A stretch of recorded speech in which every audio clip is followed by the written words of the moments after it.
ঘটনাটি যখন ঘটে সময়কাল 2019 সালের জানুয়ারি মাসের প্রথম দিকে, যখন ঠান্ডাটা বেশ ভালোই পড়ে। যার কাছ থেকে রবি ভাই ঘটনাটি সংগ্রহ করেছেন তার নাম জাকির।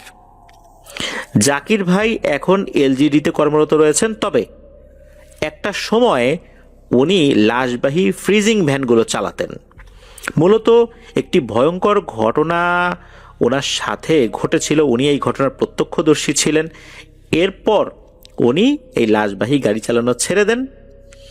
বর্তমানে উনি যেখানে কর্মরত রয়েছেন সেখানে আসলে এক্স্যাক্ট তার যে লোকেশনটা, এই লোকেশনটা রবি ভাই বলতে পারেন নাই, কারণ তার কাছ থেকে এই ঘটনাটি উনি সংগ্রহ করেছিলেন আরও প্রায় 6-7 মাস আগে বা এরও বেশি সময় আগে। উনি একটি ডায়েরিতে ছোট ছোট করে কিছু পয়েন্ট লিখে রেখেছিলেন। ওনার নাম্বারটা এখন বন্ধ পাচ্ছেন বলে রবি ভাই জানিয়েছেন। জাকির ভাই খুবই ভালো একজন মানুষ এবং প্র্যাকটিসিং মুসলিম, আগে থেকেই উনি প্র্যাকটিসিং মুসলিম। হঠাৎ করে যে হয়েছেন বিষয়টা এরকম না, মানে পূর্বে থেকেই উনি এই ধর্মীয় অনুশাসনগুলো মেনে চলছিলেন, এখনও চলছেন, যতটুকু খবর পেয়েছেন আর কি রবি ভাই। তো ঘটনাটি যখন ঘটে তখনও কিন্তু উনি বেশ ভালোই সব ধর্মীয় অনুশাসনগুলো মানতেন, সর্বোচ্চ লেভেলের চেষ্টা করতেন আর কি। যার কারণে লাশবাহী ফ্রিজিং ভ্যান চালানোর সময় তেমন কোনো ভয়ের ঘটনার অভিজ্ঞতা ওনার ছিল না। দোয়া কালাম পড়তেন। আর উনি যেই লাশবাহী ফ্রিজিং ভ্যানটা চালাতেন ওটার ভেতরে এমন একটা সিস্টেম করে রেখেছিলেন, সেটা হচ্ছে যে একটা সাউন্ড সিস্টেমের মতো করে রেখেছিলেন।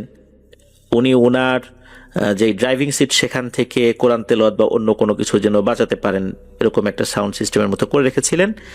আর আরও একটা সিস্টেম করে রেখেছিলেন, যদি ওই ফ্রিজিং ভ্যানের ভেতরে বিশেষ কোনো শব্দ হয় সেই শব্দটা যেন উনি পেতে পারেন, এরকম একটা সাউন্ড সিস্টেমের ব্যবস্থা উনি ওনার ওই ফ্রিজিং ভ্যানে করে রেখেছিলেন আর কি। এটা একটা কাস্টমাইজ করে উনি এটা করেছিলেন।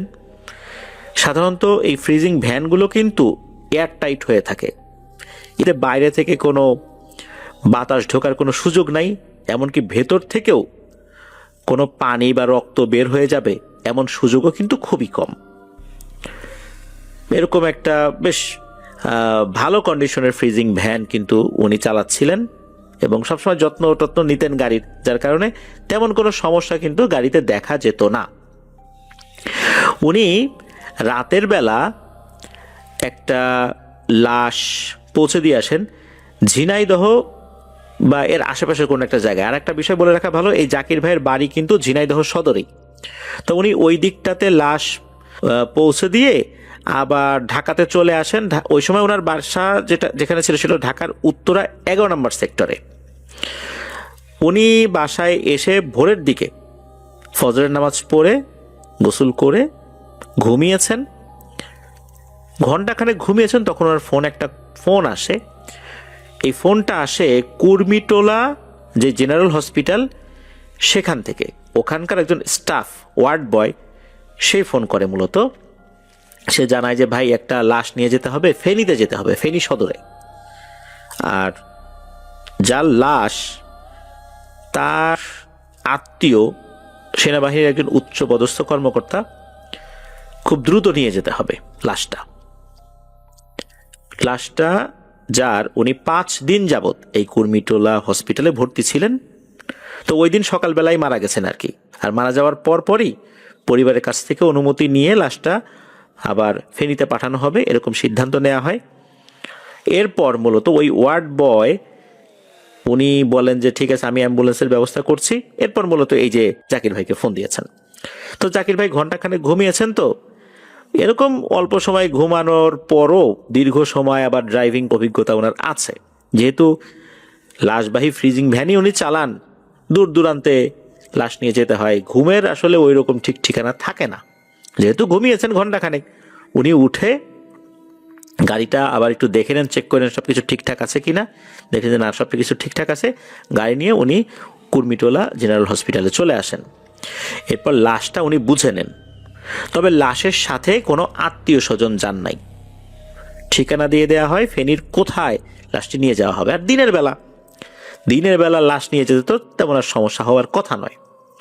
উনি লাশটা বুঝে নিয়ে লাশের সাথে যে কাগজপত্র যেটা থাকে হসপিটাল থেকে একটা ছাড়পত্র বা এই ধরনের কিছু কাগজপত্র যেগুলো দেয়া হয়, এগুলো নিয়ে উনি রওনা দিয়েছেন।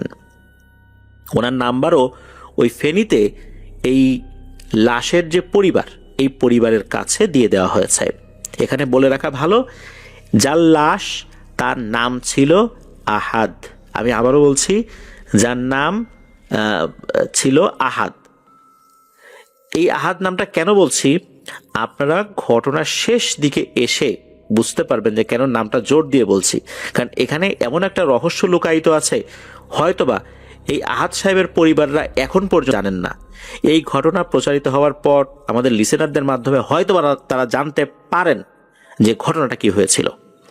তো চলুন এবার ঘটনার মূল বিষয়ের মধ্যে ঢুকে যাই। জাকির ভাই উনি গাড়ি নিয়ে রওনা করেছেন। উনি ঠিকঠাক মতোই গাড়ি চালিয়ে যখন মেয়র হানিফ ফ্লাইওভারের উপরে উঠেছেন, তখন তার কাছে অদ্ভুত একটা অনুভূতি হয়। অনুভূতিটা এমন ছিল, সেটা হচ্ছে যে ভেতরে কেউ কথা বলছে, আর এই কথাটা আফ্রিকান কোনো লোকাল ল্যাঙ্গুয়েজে, সাউথ আফ্রিকার কোনো লোকাল ল্যাঙ্গুয়েজে কথা হচ্ছে। এই যে জাকির ভাই, উনি আবার 3 বছর সাউথ আফ্রিকাতে ছিলেন, ওখানকার কিছু লোকাল ল্যাঙ্গুয়েজ উনি বুঝতেন। 3 বছর থাকাকালীন সেখানকার ল্যাঙ্গুয়েজ সম্পর্কে ওনার তো টুকিটাকি ধারণা হয়েছিল।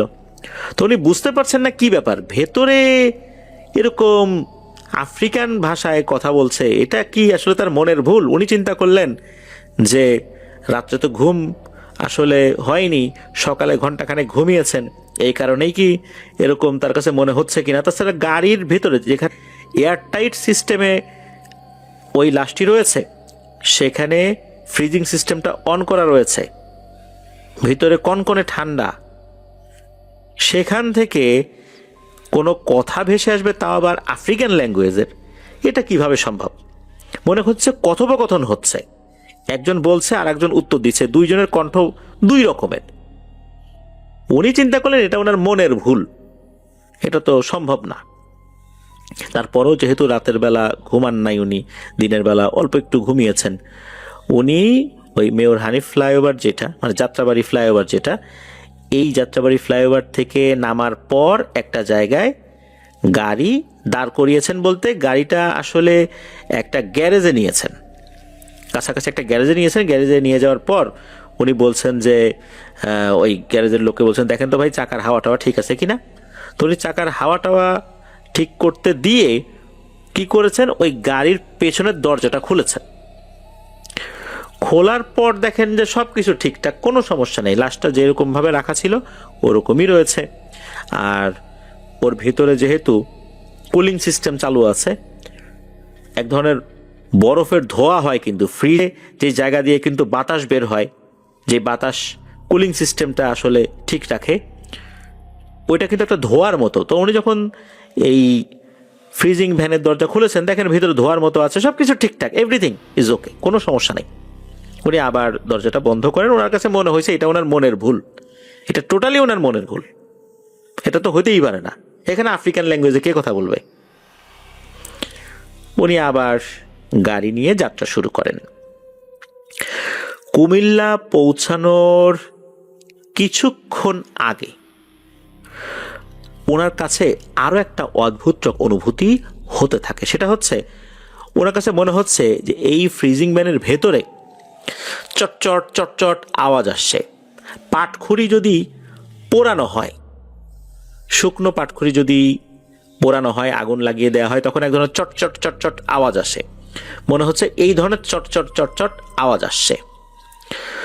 উনি এই ধরনের আওয়াজ পাওয়ার পর চিন্তা করলেন যে ভেতরে কুলিং সিস্টেমে কোনো সমস্যা হলো কিনা।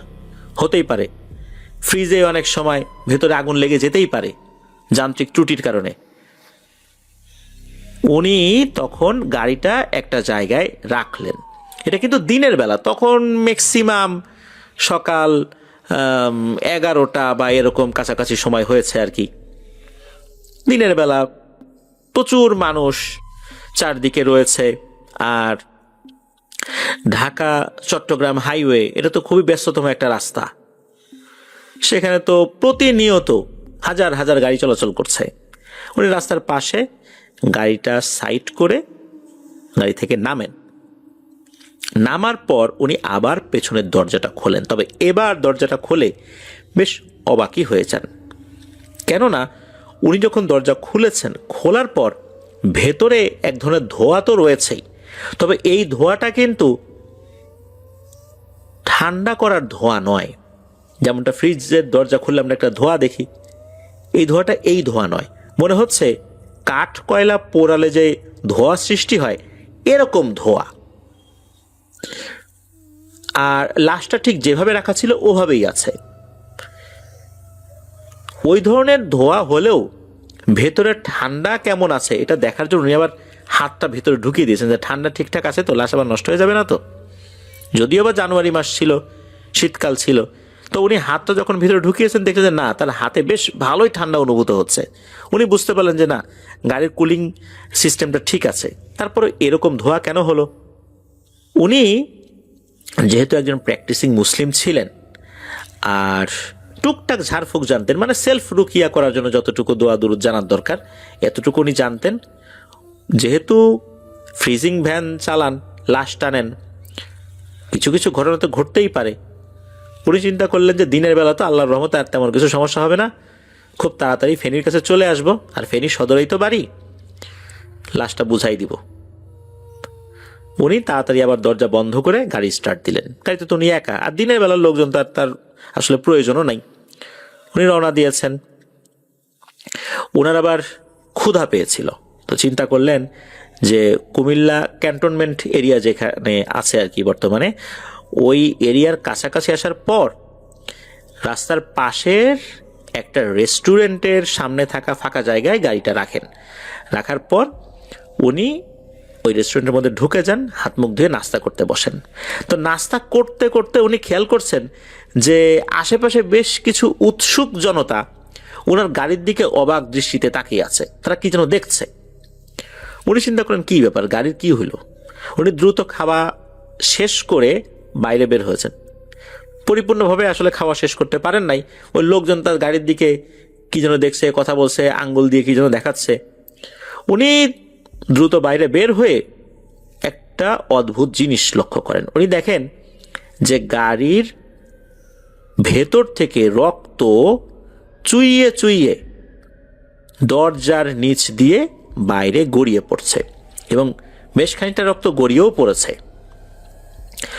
উনি তো পুরাই অবাক, এটা কিভাবে সম্ভব, কারণ এই দরজাগুলো বা পুরো বডিটাই এয়ারটাইট সিস্টেমটা থাকে এখানে, তাই এই ধরনের কোনো কিছু হওয়ার পসিবিলিটি কিন্তু নাই। উনি কি হয়েছে দেখার জন্য গাড়ির দরজাটা খুলেছেন। দরজা খোলার পর দেখতে পান যে ওই যেই কাঠ কয়লা পোড়ানো যে ধোঁয়া, এটা কিন্তু এখন আর নাই। ওখানে শুধু ওই কুল হলে, কোনো জায়গা কুল হলে যে ধোঁয়াটা হয় আর কি, ওই রকম ধোঁয়াই আছে, বরফের যেরকম ধোঁয়া হয় ওরকম ধোঁয়াই আছে। তবে লাশটা যেভাবে রাখা ছিল ওভাবেই আছে, বুকের উপরের বেশ খানিকটা জায়গা ভিজে উঠেছে। মনে হচ্ছে তার বুকের ভেতরে গভীর ক্ষত সৃষ্টি করা হয়েছে, আর ওখান দিয়ে জমাট বাঁধা রক্ত গড়িয়ে গড়িয়ে বাইরে পড়ছে। উনি তখন খুবই দ্রুততার সাথে ওই জায়গাটা পানি দিয়ে ধুয়ে ফেলেন, গাড়ির ওই জায়গাটা হালকা করে পরিষ্কার করে নেন। উনি তো বুঝতে পেরেছিলেন যে রক্ত তো এইভাবে টপ টপ করে পড়তেই থাকবে, আর যেখানে রক্ত পড়েছে সেখানেও উনি বিসমিল্লাহ বলে পানি ঢেলে দেন। এরপর খুবই দ্রুততার সাথে উনি গাড়ি চালিয়ে ফেনী সদরে ওই ফ্যামিলির কাছেও চলে আসেন, যেই ফ্যামিলির কাছে লাশটা হস্তান্তর করতে হবে। ওই ফ্যামিলির লোকজন লাশটা যখন বুঝে পেয়েছেন তখন তাকে জিজ্ঞেস করেন কি ব্যাপার, লাশের বুকের উপরে এরকম হলো কেন। উনি তখন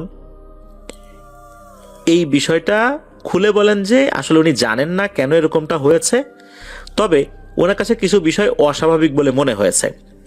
তখন জাকির ভাই খেয়াল করলেন যে ওই পরিবারের লোকজনও আসলে কিছু একটা বিষয় মনে হলো বলতে চাইল না। কি যে বলতে চাইল না এটা বুঝতে পারলেন না। দিনের বেলা যেহেতু, জাকির ভাই চিন্তা করলেন যে লাশটা যেহেতু নিয়েই আসলাম, তাহলে আমি জানাজাটা শেষ করেই যাই। এর মধ্যে লাশের গোসল টোসল দেয়া যে কাজটা রয়েছে, এর মধ্যে আমি গাড়িটা ধুয়ে পরিষ্কার করে ফেলি, গাড়িটা রেডি করে ফেলি, জানাজা শেষ করে তারপর আমি টাকা পয়সা নিয়ে চলে যাব, এরকমটাই চিন্তা করেছেন। তো সেই চিন্তা অনুযায়ী উনি গাড়িটা পরিষ্কার পরিচ্ছন্ন করেছেন, ঠিকঠাক করেছেন। এদিকে লাশের গোসল দেওয়া হয়ে গেছে, কাফন পরানো হয়ে গেছে, জানাজাও হয়ে যায়। বাদ আসর জানাজা হয়ে যায়। তো উনি তখন জানাজা শেষ করে ওই লাশের যিনি বাবা, মানে ওই আহাদ সাহেবের বাবা, তার কাছ থেকে টাকা পয়সা বুঝে নিয়ে গাড়ি স্টার্ট দেবেন, এমন সময় চিৎকার চেঁচামেচির আওয়াজ চলে আসে। একজন লোক দৌড়াতে দৌড়াতে ওই বাড়ির মধ্যে ঢুকে বলে কি, লাশ নাই, লাশ নাই, তাড়াতাড়ি আসেন সবাই, লাশ নাই। লাশ নাই মানে এ কেমন কথা? লাশ কোথায় যাবে? আহাদ ভাই এই কথা শোনার পর সাথে সাথে গাড়ির ভিতর থেকে বাইরে বের হয়ে আসছেন। উনিও অন্যান্য লোকদের সাথে যেতে থাকেন ওই কবরের কাছে। কবরের কাছে পৌঁছে সবাই তো অবাক হয়ে যান। একটা বিস্ময়কর, এক ভয়ঙ্কর দৃশ্য দেখেন। মনে হচ্ছে কবরের ভেতর থেকে কেউ মাটিগুলো উপরের দিকে ছিটকে ফেলেছে। উপর থেকে কেউ যে খুঁড়েছে বিষয়টা এরকম না, মনে হচ্ছে নিচ থেকে কেউ এমন জোরে সজোরে উপরের দিকে ধাক্কা দিয়েছে যে এই মাটিগুলো ছিটকে বিভিন্ন জায়গায় চতুর্দিকে ছড়িয়ে পড়েছে। কবরের উপরে যে বাঁশ দেয়া থাকে, চাটাইগুলো দেয়া থাকে, এগুলো দূরে দূরে ছিটকে পড়েছে, আর ভেতরে লাশ নাই। এটা কিভাবে সম্ভব? ওই সময় কিন্তু আশেপাশে তখনও মানুষজন ছিল। লাশটা দাফন করার পর পরিবারের সদস্যরা তো চলে এসেছে, আর ওই লাশটা যেখানে কবর দেওয়া হয়েছে ওই কবরের চতুর্দিকে বেড়া দেওয়ার জন্য বাঁশ কাটা হচ্ছিল, আরো কিছু কাজ করার জন্য লোকজন ছিল। তাদের উপস্থিতিতেই হঠাৎ করে এই কবরটা মনে হলো ভেতর থেকে কেউ ছুঁড়ে ফেলেছে উপরে সমস্ত মাটি সবকিছু। তারা তো ভয়ে সরে চলে যায়। এরপর সাহস করে কাছে এসে দেখে ভিতরে লাশ নাই। তারপরেই মূলত একজন দৌড়াতে দৌড়াতে এসে খবর দিয়েছে। লাশ কে নিল? তারা তো খুঁজতে থাকে, আসলে খুঁজে তো আর পাওয়া যাবে না। ওই সময়ে এই যিনি গাড়ি চালক জাকির ভাই, ওনাকে তো চলে আসতে হবে, টাকা পয়সা তো সব পেয়ে গেছেন, কিন্তু আসলে লাশটার কি হলো এই তথ্যটা উনি কিভাবে নেবেন? এই জন্য উনি স্থানীয় একজন দোকানদারের ফোন নাম্বার নিয়ে আসেন, ওনার সাথে কথা বলে যাতে পরবর্তীতে জানতে পারেন যে লাশটা আসলে কি হলো, পাওয়া গেছে কি যায় নাই।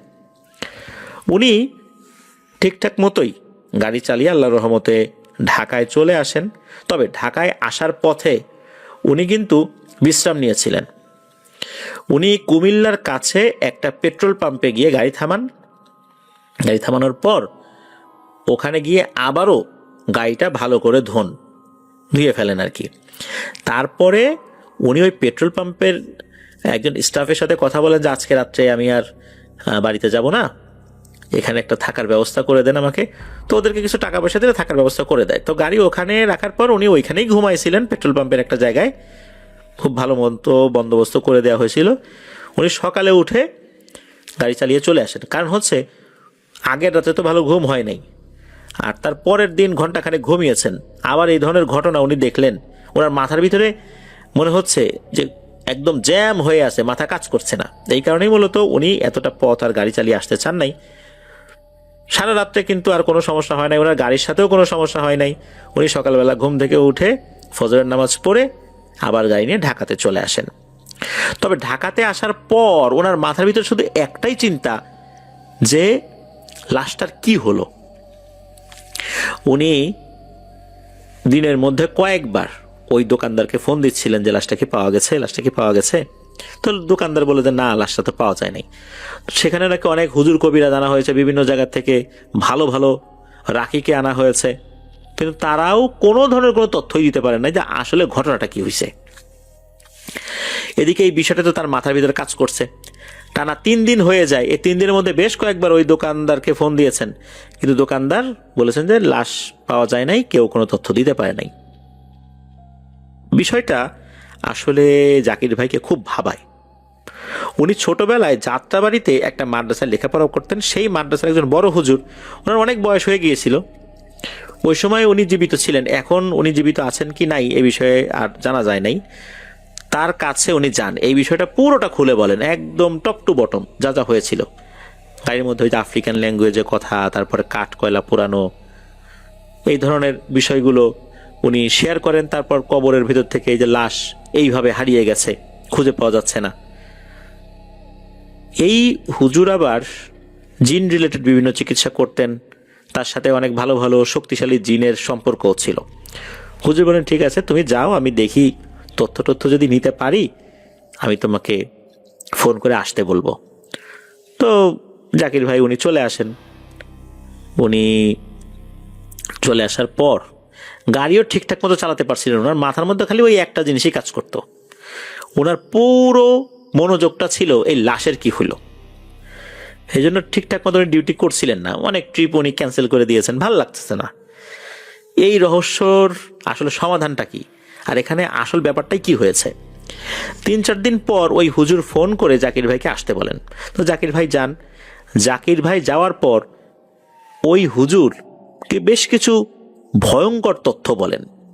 সেটা হচ্ছে যে ওই হুজুর খোঁজ খবর নিয়ে এমন কিছু তথ্য জানতে পেরেছেন যেটা হয়তোবা ওই আহাদ সাহেবের পরিবারের লোকজনও জানে না। সেটা হচ্ছে এই আহাদ সাহেব উনি সাউথ আফ্রিকাতে গিয়েছিলেন কাজ করতে। সেখানে এমন একটা দোকানে উনি কাজ করতেন, সেই দোকানে বিভিন্ন ধরনের জাদুর উপকরণগুলো বিক্রি করা হয়। মূলত উনি ওই দোকানে একজন কর্মচারী হিসাবে কাজ করতেন। ওখানে বিভিন্ন লোক যারা তান্ত্রিক কবিরাজ এরা জাদুর উপকরণগুলো কিনতে আসতো। বিভিন্ন ধরনের জাদুর উপকরণ সেখানে আছে, সাপ আছে, বানরের মাথা আছে, কুমিরের চামড়া আছে, শূকরের দাঁত আছে, বাঘের দাঁত, মানে অনেক ধরনের নাম না জানা অনেক আইটেম আছে। উনি যে কাজটি করতেন সেটা হলো এগুলো বেচা কেনা করতেন। এছাড়া কিন্তু অন্য কোনো কাজ বা জাদুটোনা উনি কিন্তু জানতেন না। তো ওই দোকানের একজন রেগুলার কাস্টমার ছিল, তার নাম হচ্ছে রাশি। এই রাশির সাথে এই আহাদ সাহেবের ভালো একটা সম্পর্ক হয়ে যায়। এই রাশি একটা ভয়ঙ্কর ধরনের কালো জাদুতে পারদর্শী ছিল। শোনা যায় যে এই কালো জাদুটার নাম হলো উবেঙ্গমারা। এটা আফ্রিকায় বিভিন্ন ধরনের যে সমস্ত কালো জাদু প্রচলিত আছে, তো এর মধ্যে ভয়ঙ্কর টাইপের যে কয়েকটা কালো জাদু আছে তার মধ্যে এইটা একটা। আর এই উবেঙ্গমারা, এই কালো জাদুর যে পিশাচ, ওখানকার স্থানীয় লোকজন এই পিশাচটিকে নাকি পিন্টে ভোলাটি বা এই টাইপের নামে অভিহিত করে থাকে। আর ওখানে কিন্তু যে ভুডু যেই জাদুবিদ্যাটা এটাও তো প্রচলিত আছে। বলা হয় যে এই উবেঙ্গমারা এবং ভুডু দুটো কালো জাদু একত্রে যদি কারো উপর প্রয়োগ করা হয় সেই কালো জাদুটা অনেক ভয়ঙ্কর হয়ে থাকে, যেটা কাটানো অত্যন্ত দুরূহ ব্যাপার। তো এই যে রাশি, এই রাশি মূলত উবেঙ্গমারা যে কালো জাদুটা, এই কালো জাদুতে পারদর্শী ছিল। কখনো কখনো সে এই ভুডু এবং উবেঙ্গমারা দুটো একসাথে প্রয়োগ করত। এই রাশি যে কালো জাদু করে, দেখা যাচ্ছে রাশির আর্থিক অবস্থা অনেক ভালো। তো এই যে আহাদ সাহেব উনি এরকম কালো জাদুর উপকরণ বিক্রি করতে করতে করতে একটা সময় মনে হয়, আচ্ছা বাংলাদেশ থেকে এত দূরে আসলাম সাউথ আফ্রিকাতে, আমার জীবন কি খালি এভাবে কর্মচারী হিসেবেই চলে যাবে? আমি কি ধনী হতে পারবো না? এই রাশিকে তার মনের কথাটা খুলে বলেন, আমি ধনী হতে চাই। রাশির সাথে যেহেতু তার একটা ভালো সম্পর্ক ছিল, রাশি বলেন যে ঠিক আছে, তুমি এই উবেঙ্গমারা যে জাদুটা আছে, এই জাদুর কিছু বিষয় আছে, তোমাকে কারো উপর কালো জাদু করতে হবে না, কিন্তু তুমি কিছু বিষয় প্র্যাকটিস করবা, তাহলে তুমি ধনী হতে পারবা। এখানে এমন একটা পিশাচ রয়েছে যে তোমাকে অনেক উপকার করবে, তবে সেই পিশাচ কিন্তু এর বিনিময়ে তোমার অনেক কিছু নিয়েও নিতে পারে। এই সমস্ত কথা বলার পর আহাদ সাহেব নাকি অনায়াসেই রাজি হয়ে যান, ঠিক আছে কি আর নেবে, নিলে নিল। এরপর এই যে রাশি তাকে কিছু রিচুয়াল শিখিয়ে দেন। সেই রিচুয়ালগুলো আসলে রাশি প্রথমে শেখাতে চান নাই, কেননা রাশি বলেছিলেন যে এই রিচুয়ালের যে সমস্ত মন্ত্রগুলো এগুলো আফ্রিকার লোকাল ল্যাঙ্গুয়েজে উচ্চারিত হয়, এগুলো ভুল হইলেই নাকি সমস্যা। যেহেতু এই আহাদ সাহেব উনি তো বাংলাদেশি, ওই ধরনের ল্যাঙ্গুয়েজগুলো একদম স্পষ্ট করে তার জন্য উচ্চারণ করাটা একটু কঠিনই তো বটে, আর ভুল হওয়াটাও স্বাভাবিক। তারপরেও আহাদ সাহেব আস্তে আস্তে এটাকে আয়ত্ত করে নিয়েছিলেন। আহাদ সাহেবের ভালোই উপার্জন ওখানে হতো নাকি, দেশে টাকা পয়সা ভালোই পাঠিয়েছেন, তো ওনার আসলে এটাতেও মন ভরছিল না। ওনার কাছে মনে হচ্ছিল যে আরো বেশি টাকা পয়সা দরকার। এটা যখন ওই রাশিকে বলেন, তখন রাশি বলেন যে তোমাকে তাহলে আরো একটা রিচুয়াল শিখতে হবে, তবে এই রিচুয়ালটা করার জন্য তোমার খুব নিকট আত্মীয়দের মধ্যে কারো রক্ত লাগবে। শুধু রক্তটা, তাকে মেরে ফেলতে হবে সেটা এরকম না, শুধু রক্তটাই লাগবে। আর একটা বিশেষ পদ্ধতিতে রিচুয়াল করে এই রক্তটা নিতে হবে। এখন সাউথ আফ্রিকাতে তার কোনো আত্মীয় স্বজন নাই, তাকে কি করতে হবে, বাংলাদেশে আসতে হবে। তখন এই আহাদ সাহেব বাংলাদেশে আসার সিদ্ধান্ত নেন এবং বাংলাদেশে চলেও আসেন। উনি তো বিবাহিত ছিলেন, ওনার সন্তানাদি ছিল। উনি চিন্তা করেছেন তার ছেলের, যেহেতু তার রক্তের সম্পর্কে আত্মীয় লাগবে, অন্য কাউকে উনি কিভাবে এটা বলবেন, একটা রিচুয়াল করবেন তারপর তার কাছ থেকে রক্ত নেবেন, এটা তো আসলে বলা যায় না, এটা তো খুব গোপন বিষয়। উনি চিন্তা করলেন তার নাবালক ছেলের কাছ থেকে এই রক্তটা সংগ্রহ করবেন, ও তো বুঝতে পারবে না। তো ওনার স্ত্রীকে না জানিয়েই তার ছেলেকে সামনে রেখে একটা রিচুয়াল করেন। ছেলেটা বুঝতে পারে নাই কি হচ্ছে না হচ্ছে। একটা সিরিঞ্জের মাধ্যম দিয়ে মূলত উনি রক্ত নেওয়ার চেষ্টা করেছিলেন, কিন্তু সমস্যা হয় কি, ওই মন্ত্রগুলো পড়ার সময় আহাদ সাহেব ভুল করে ফেলেছিলেন। এই কারণেই মূলত উনি যে জাদুটা করেছেন, এই জাদুর সাথে সম্পর্কযুক্ত যে পিশাচটা, এই পিশাচটা তার ছেলেকে মেরে ফেলে ওখানেই। রক্ত নেওয়ার কারণে যে মারা গেছে বিষয়টা এরকম না, উনি যে মন্ত্রে ভুল করেছিলেন এই জন্যই ছেলেটাকে মেরে ফেলে। এরপর আহাদ সাহেবকে অসুস্থ করে দেয়। তার অসুস্থতার কারণে মূলত কুর্মিটোলা জেনারেল হসপিটালে ভর্তি করানো হয়। যেহেতু তার একজন আত্মীয় সেনাবাহিনীর উচ্চপদস্থ কর্মকর্তা ছিলেন, তার সাথে যখন যোগাযোগ করা হয় তখন উনি বলেন ঠিক আছে, যেহেতু অসুস্থ হয়ে গেছে এই হসপিটালে নিয়ে আসো। এই জন্য তাকে নিয়ে আসা হয়। সেখানে 5 দিন থাকার পর এই আহাদ সাহেব মারা যান। এরপর এই যে গাড়ির মধ্যে যখন কিছু কথোপকথন শোনা যায় আফ্রিকার লোকাল ল্যাঙ্গুয়েজে, এইখানে একটা ভয়ঙ্কর বিষয় জড়িত আছে। সেটা হচ্ছে যে যেই পিশাচটা ওখানে এসেছিল সে এমন কিছু জাদু জানতো যে কারিনকে জাগ্রত করতে পারত। গাড়ির মধ্যে আসার পর এই পিশাচটা এই আহাদ সাহেবের কারিনকে জাগ্রত করে ফেলেছিল। সে মূলত কারিনের সাথে কথাবার্তা বলছিল।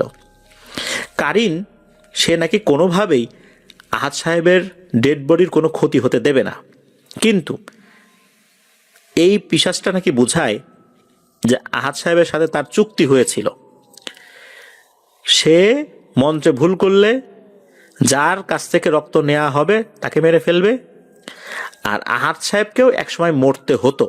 যেহেতু সে মন্ত্রে ভুল করেছে এই জন্য তাকে দিয়ে ওই পিশাচের আর কোনো কাজ হবে না, এই জন্য আহাদ সাহেবকেও সে মেরে ফেলেছে। আর আহাদ সাহেবের হৃৎপিণ্ডটা তার প্রয়োজন। তো কারিনের সাথে ওই সময় ওইটা নিয়েই কথা হচ্ছিল। একটা পর্যায়ে নাকি কারিন রাজি হয়ে যায়, ঠিক আছে নিয়ে যাও। এরপরে ওই পিশাচটা সে একটা রিচুয়াল শুরু করে, কাঠ কয়লা পুড়িয়ে এমনভাবে সে তার মতো করে রিচুয়াল করছিল, ওই শব্দটাই মূলত উনি পরবর্তীতে গাড়ির মধ্যে পেয়েছিলেন। তবে কাঠ কয়লা যে পোড়ানো হয়েছে, ওখানে যে কোনো ছাই পড়ে থাকবে এমন কোনো কিছু কিন্তু দেখা যায়নি।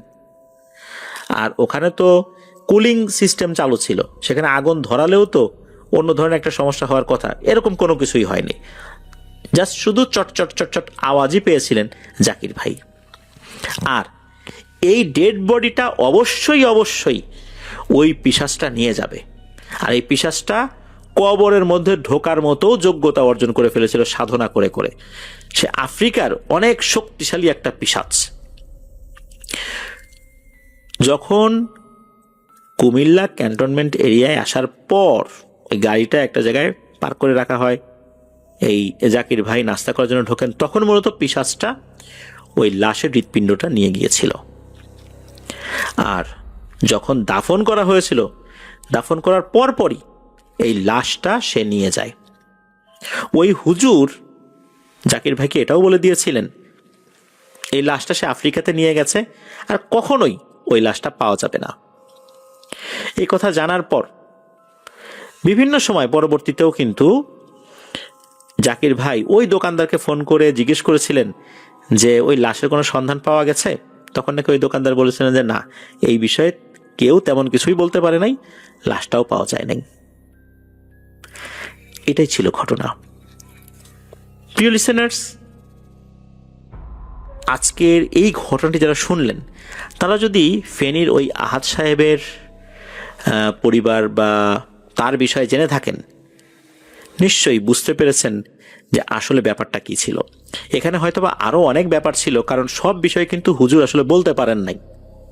এখানে আরও অনেক ব্যাপার ছিল, শুধু কয়েকটা জিনিস বলতে পেরেছিলেন, সেটা হচ্ছে যে রাশি, উবেঙ্গ মারা, পিন্টে ভেলাটি, এই টাইপের কিছু জিনিস। আর হচ্ছে ওই জিনটা কোন প্রজাতির এটা বলতে পেরেছিলেন, এটা হচ্ছে ইনসার প্রকৃতির জিন। এটা ইফরিত শ্রেণীরই একটা জিন। ইফরিদের মধ্যে কয়েকটা ভাগ রয়েছে, এর মধ্যে ইনসার একটা নাকি ভাগ। এরাও অত্যন্ত শক্তিশালী হয়ে থাকে, এরাও কালো জাদুতে পারদর্শী। ওই জিনটা ইনসার প্রকৃতির জিন, এতটুকুই বলতে পেরেছিলেন, আর এই ঘটনাটা বলতে পেরেছিলেন। প্রিয় লিসেনার্স, একবার ভাবুন এই ইনসার প্রকৃতির জিন কতটা শক্তিশালী। এরা কারিনকে জাগ্রত করে ফেলতে পারে। কারিনের সাথে সরাসরি যোগাযোগ করাটা এটা কিন্তু সব জিনের পক্ষে সম্ভব হয় না। অনেক হুজুররা, অনেক সাধকরা যারা হুজুর বেশে থাকেন, সাধক জাদুকর, ইনারা কিন্তু বিভিন্নভাবে মানুষ সম্পর্কে অনেক কথা বলে দেন। তার কাছে যাওয়ার সাথে সাথে তার নাম, সে কি করে এসেছে, এমন কিছু কথা যেগুলো সে ছাড়া আর কেউ জানে না, সেটাও উনি বলে ফেলছেন। তখন সেই ব্যক্তি মনে করেন আরে এই কথা তো আর কেউ জানে না, এই হুজুর জানলো কিভাবে বা এই কবিরাজ জানলো কিভাবে। এটাও কিন্তু জিনের মাধ্যমে তথ্য সংগ্রহ করা হয়, কখনো কখনো সরাসরি কারিনের কাছ থেকে তথ্য সংগ্রহ করা হয়।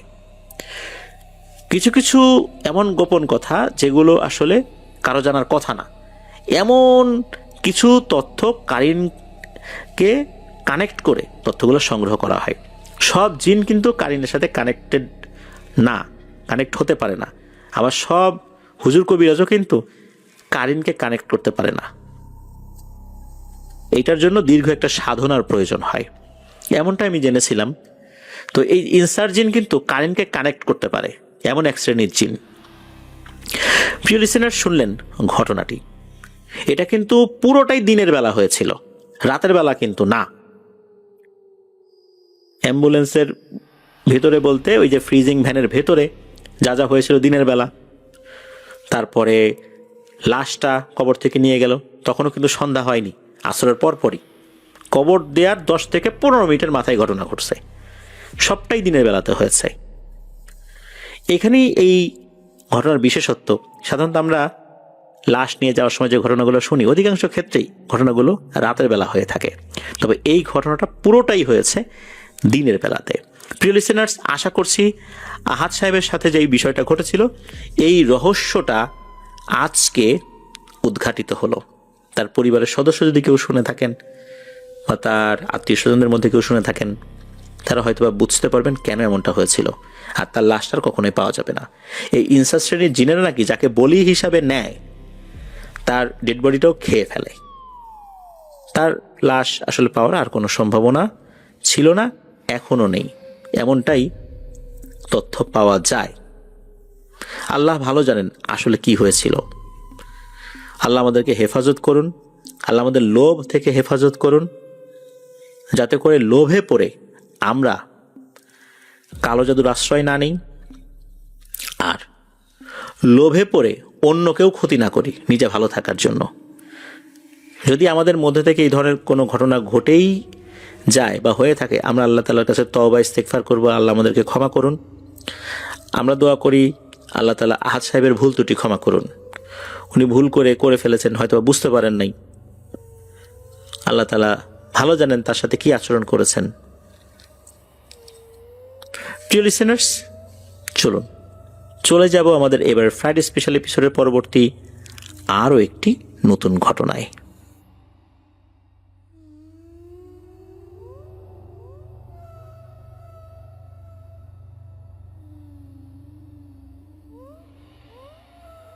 আবারও স্বাগতম জানাচ্ছি প্রিয় লিসেনার্স আমাদের এবারের ফ্রাইডে স্পেশাল এপিসোডের নতুন আরও একটি ঘটনায়। এখন যে ঘটনাটি আপনাদের সাথে শেয়ার করব, এই ঘটনাটি আমাদেরকে যিনি পাঠিয়েছেন ওনার নাম ইব্রাহিম খলিল। উনি একজন রেমিটেন্স যোদ্ধা ভাই, বর্তমানে রয়েছেন মক্কাতে, ওনার দেশের বাড়ি চাঁদপুরে। ওনার পাঠানো আরও দুটি ঘটনা কিন্তু ইতোমধ্যেই আমরা প্রচার করেছি। ফিলিস্তিনের জিন শিরোনামে যে ঘটনাটি আমরা প্রচার করেছিলাম, এই ঘটনাটি শোনার পর আপনারা অনেকেই দুর্দান্ত রিভিউ দিয়েছেন। একই সাথে ওনার আরও একটি ঘটনা আমরা শেয়ার করেছিলাম, যেই ঘটনায় আমরা বলেছিলাম যে ওনারা যখন মক্কা থেকে মদিনায় যাচ্ছিলেন, প্রতিমধ্যে যখন নামাজের সময় হয়ে যায়, ওনারা জামাতে নামাজ পড়ার সময় একটি ভয়ঙ্কর ঘটনা ঘটেছিল। সেই ঘটনাটি আমরা শেয়ার করেছিলাম। এবারে যে ঘটনাটি আপনাদের সাথে শেয়ার করব, এই ঘটনাটি উনি সংগ্রহ করেছেন ইন্দোনেশিয়ার একজন হাজির কাছ থেকে। উনি যেহেতু মসজিদুল হারামের আশেপাশে ডিউটি করেন, কখনো কখনো কাবা ঘরের খুব কাছাকাছি ওনার ডিউটি পড়ে যায়। ওনার সাথে অনেক দেশের হাজিদের দেখা হয়, যোগাযোগ হয়। এছাড়া হোটেল ব্যবস্থাপনা থেকে শুরু করে নিয়ে বেশ কিছু কাজে উনি সহযোগিতা করেন। এই কারণেই অনেক হাজিদের সাথে আন্তরিকতা হয়ে যায়, যারা ঘন ঘন আসেন। অনেক হাজি আসেন যে তারা একসাথে অনেক মানুষ নিয়ে আসেন। এরকম বেশ কিছু হাজি আছে না, আমাদের দেশে বিভিন্ন এজেন্সি রয়েছে, তো এরকম অনেক মানুষের সাথে ওনার কিন্তু খুব ভালো পরিচয় হয়ে গিয়েছে। ইন্দোনেশিয়া এবং মালয়েশিয়ার হাজিদের সাথে কথাবার্তা বলতে বলতে এমন অবস্থা হয়ে গিয়েছে যে উনি তাদের কথা প্রায় 40 থেকে 45% বুঝতে পারেন, বাকিটা বুঝতে পারেন না। কিছু কিছু ক্ষেত্রে দোভাষী সহযোগিতা নিতে হয়। অন্যান্য ক্ষেত্রগুলোতে আরবি ভাষা উনি ব্যবহার করেন, ক্ষেত্র বিশেষে ইংরেজি ব্যবহার করেন। এভাবে আসলে ভাষা মিলতাল করে তাদের সাথে যোগাযোগ করেন। তো এমন একজন ইন্দোনেশিয়ান হাজি, যার সাথে তার অনেকবারই দেখা হয়েছে। হাজি সাহেব উনি মাঝে মাঝেই আসেন, বছরে 1-2 বার করে আসেন। এভাবে বেশ কয়েক বছর ধরে উনি আসছেন। সেই হিসাবে তার সাথে দেখা হয়েছে। তিনিও হোটেল সংক্রান্ত বিষয়ে ওনার সহযোগিতা নিয়েছেন। এভাবে একটা ভালো সম্পর্ক হয়ে গিয়েছে আর কি। তো প্যারানরমাল বিষয়গুলো নিয়ে একটা সময় সুযোগ বুঝে যখন আলোচনা করছিলাম, তখন ওই হাজি সাহেব উনি ওনার আপন ছেলের সাথে ঘটে যাওয়া একটি ঘটনা শেয়ার করেন। ঘটনা যে খুব বেশি দিন আগের তা নয়, সেটা 5-6 বছর আগে হতে পারে, এমন একটা সময় আর কি। তো তার বাড়ি তো ইন্দোনেশিয়াতে। ইন্দোনেশিয়ার যেই জায়গাতে তার বাড়ি, সেই বাড়ি থেকে আধা কিলোমিটার দূরত্বে একটা মাদ্রাসা রয়েছে।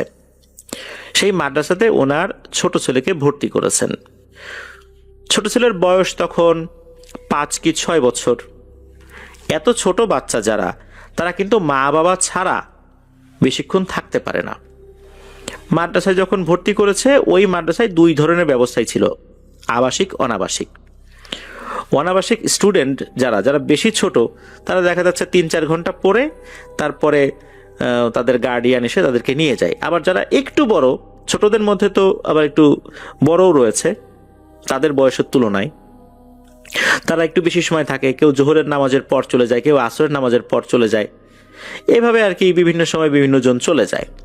তো যেই ছোট বাচ্চাটিকে ভর্তি করা হয়, সে সাধারণত জোহরের নামাজের পর পরই চলে যেত, বাড়িতে গিয়ে দুপুরের খাবার খেত মায়ের সাথে।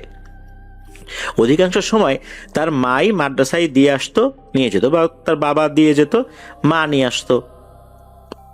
জোহরের পর সাধারণত তার বাবা বাড়িতে থাকতেন না, এই কারণে তার মা অধিকাংশ সময়ই বাচ্চাটাকে নিয়ে আসতেন।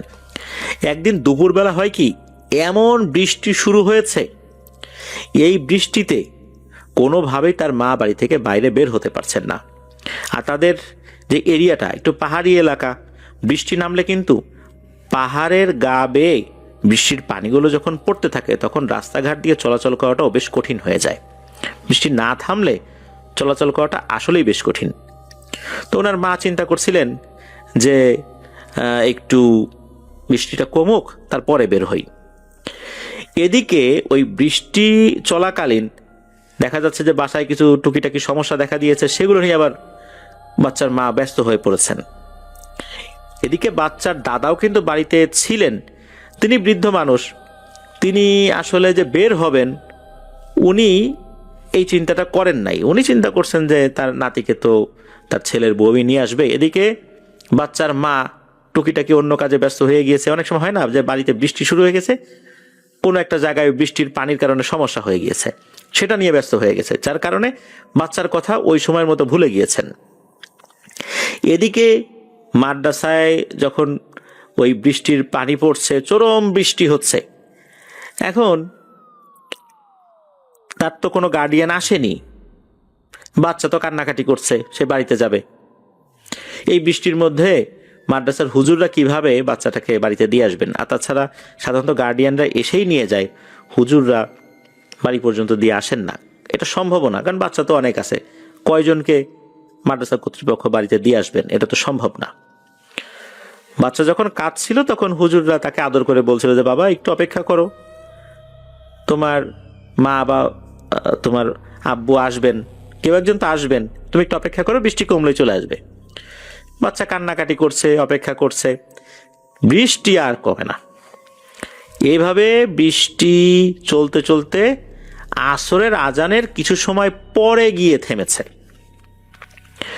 এখন তখনও দেখা গেল যে বাচ্চার গার্ডিয়ান আসেনি। এদিকে বাচ্চাকে তো আর রাখা যাচ্ছে না, অস্থির হয়ে গেছে, এত অস্থির দেখা যাচ্ছে যে একে এখন রাখতে গেলে একটা সমস্যা দেখা দিবে। যেহেতু চলাচলের রাস্তাটা ভালো ছিল, তখন হুজুররা চিন্তা করলেন যে বাচ্চার গার্ডিয়ানরা আসছে না, এদিকে সন্ধ্যাও হয়ে যাবে কিছুক্ষণ পর, তখন তো আসলে ছাড়াটাও মুশকিল হয়ে যাবে। আর বাচ্চাটা নতুন ভর্তি হয়েছে, এর মধ্যে মারাত্মক অস্থিরতা রয়েছে, বাচ্চাটাকে কি ছেড়ে দিব কি দেব না, এটা নিয়ে পরামর্শ করছেন তারা। একটা পর্যায়ে সিদ্ধান্ত হলো, আচ্ছা ঠিক আছে, বাচ্চাকে জিজ্ঞেস করি তুমি কি একা একা বাড়িতে যেতে পারবে? তো বাচ্চা তো একদম ছোট, বিষয়টা এরকম না, 5-6 বছর বয়স তো ছিল, সে অনায়াসেই বাড়িতে যেতে পারবে, সে বলল। এরপর মাদ্রাসার হুজুররা বাচ্চাটাকে ছেড়ে দেয়, বাচ্চাটা বাড়ির দিকে হাঁটা শুরু করে। রাস্তাঘাট ভালো, রাস্তার দুধারে বড় বড় গাছপালা রয়েছে, পাহাড় রয়েছে, জঙ্গল রয়েছে, এটা ইন্দোনেশিয়ার সব জায়গাতেই রয়েছে। বাচ্চাটা হেঁটে হেঁটে যাচ্ছে, হঠাৎ করে এই বাচ্চাটা দেখে একটা মহিলা, ওখানকার মহিলারা যে ড্রেস পরেন ওই ধরনের ড্রেস পরা, বোরকা পরা ছিল, বোরকার সাথে হয়তো বা অন্য কোনো ধরনের একটা ড্রেস বা মাথায় কোনো হেজাব এরকম কিছু পরা ছিল। এই মহিলাটা বাড়ির দিকে হেঁটে যাচ্ছে, অর্থাৎ ওই বাচ্চার বাড়ির দিকে হেঁটে যাচ্ছে, কিছু পেছন দিক থেকে দেখা যাচ্ছে। এই বাচ্চাটা ওই মহিলার হাঁটার স্টাইল দেখে বুঝেছে এটা তার মা। সে পিছন থেকে তাদের যে ভাষা, সেই ভাষায় বলছে মা মা দাঁড়াও দাঁড়াও, কিন্তু মা তো দাঁড়ায় না, মা হেঁটে যাচ্ছে, বারবার ডাকছে। এদিকে বাচ্চা সারাদিন মাকে দেখে নাই, মাকে দেখার জন্য তার হৃদয়টা ব্যাকুল হয়ে আছে। বাচ্চাটা ওই মহিলার পিছনে ছুটছে ছুটছে, ওই মহিলাটা হঠাৎ করে হয় কি, পাকা রাস্তা থেকে সাইডে জঙ্গলের ভেতরের যে রাস্তা এদিকে ঢুকে যায়। এই বাচ্চাটাও পিছনে পিছনে ঢুকে যায়। কিছু সময়ের মধ্যেই বাচ্চাটা গভীর জঙ্গলের মধ্যে ঢুকে যায়। এমন সময় ওই বাচ্চাটা সাদা জুব্বা পরা একটা লোককে দেখতে পায়। এই লোকটার চেহারা খুবই ফর্সা। বাচ্চাটার বর্ণনা অনুযায়ী লোকটার চেহারা এত ফর্সা, আমরা বোঝার জন্য বলতে পারি অনেক সময় দেখা যাচ্ছে যে কিছু মানুষের শ্বেতি রোগ হয়, যার কারণে তাদের স্কিনটা অস্বাভাবিক রকমের সাদা থাকে। শুধু তাদের স্কিন যে সাদা তা না, তাদের মাথার চুল, শরীরের লোম, তাদের যেই ভ্রু, এগুলোও কিন্তু সাদা হয়ে যায়, তাদের দাড়িও কিন্তু সাদা হয়ে যায়। এটা কিন্তু এক ধরনের রোগ। এরা অতিমাত্রায় ফর্সা হয় এবং এত ফর্সা হওয়ার কারণে তাদের চেহারাটাও কিন্তু অনেকটাই অন্যরকম হয়ে যায়। ওই বাচ্চার কাছে মনে হচ্ছিল এই রকমের সাদা একজন ব্যক্তি তার সামনে চলে এসেছে। সে এসে ওই বাচ্চাটাকে এক হাত দিয়ে ধরে বলছে, মানে তাদের ভাষায়, ইন্দোনেশিয়ান ভাষায় বলছে যে কি ব্যাপার বাবা, তুমি কোথায় যাচ্ছ? তখন বাচ্চাটা বলছে এই যে আমার মা, আমি আমার মায়ের পিছু পিছু যাচ্ছি। তখন ওই লোকটা বলছেন বাবা এটা তোমার মা নয়। তখন বাচ্চাটা বলছে যে না, এটাই আমার মা, এটাই আমার মা, আমি আমার মায়ের কাছে যাব, আমাকে ছেড়ে দেন, আমাকে ছেড়ে দেন, এভাবে বাচ্চাটা বলছে। লোকটা মনে হলো কিছুক্ষণ চিন্তা করলো, হঠাৎ করে লোকটা বলছে দেখো তো বাবা, এইটা তোমার মা কিনা? তখন বাচ্চাটা পাশে তাকিয়েছে, দেখে যে সত্যিই বাচ্চাটার মা চলে আসছে। তখন বাচ্চাটার মা যখন চলে আসছে, বাচ্চাটা দেখেছে, বাচ্চাটা মা মা বলে এক লাফে কোলে উঠে গেছে। মাও বাচ্চাকে জড়িয়ে ধরেছে, তার কপালে চুমু খাচ্ছে, গালে চুমু খাচ্ছে। তখন মা বাচ্চাটাকে কোল থেকে নামিয়ে বলছে, বাবা চলো আমরা হেঁটে হেঁটে যাই বাড়িতে।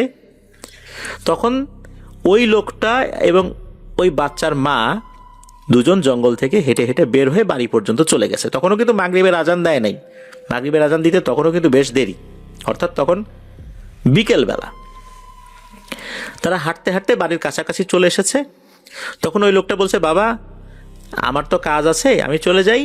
তখন দুজনের মধ্যে সালাম বিনিময় হয়ে ওই লোকটা চলে যায়। কোন দিকে যে চলে গেল বাচ্চাটার খেয়াল করেনি। এবার বাচ্চাটার মা ঘরের কাছাকাছি এসে বলছে, বাবা তুমি ঘরে যাও, আমার তো একটা ছোট্ট কাজ আছে, আমি এটা করেই চলে আসছি। তখন বাচ্চাটা ঘরে ঢুকে পড়ে। ঘরে ঢুকার পরেই দেখে যে তার মা ঘরের ভেতরে। তার মা তখন বাচ্চাটাকে দেখেই জড়িয়ে ধরেছে যে, বাবা তুমি চলে আসছো, কার সাথে আসলা? তোমার বাবা তো এখনই যেত তোমাকে আনার জন্য, বৃষ্টির কারণে আমরা তো বাইরে বের হতে পারি নাই। তখন ঘরের মধ্যে তার মাকে দেখে বাচ্চাটা অবাক হয়ে যায়। তখন বলে যে, মা তুমি ঘরের মধ্যে আসলা কিভাবে? তুমি না মাত্রই আমাকে সাথে করে নিয়ে আসলা, তুমি বলতেছো যে আব্বুকে আনতে পাঠাবা, তুমি তো আমাকে নিয়ে আসলা, জঙ্গলের ভেতরে তুমি গেলা, জঙ্গলের ভেতর থেকে আমাকে নিয়ে আসলা, সাথে একজন আঙ্কেল ছিল, তুমি তো মাত্রই বাইরে ছিলা। তখন তার মা বাচ্চার এই সমস্ত কথাবার্তা কিছুই বুঝতে পারছে না। সে বলছে, কই বাবা, না তো, আমি তো বাইরে যাইনি, আমি তো ঘরেই ছিলাম, তুমি তো ঘরের ভিতরে ঢুকে আমাকেই দেখলা।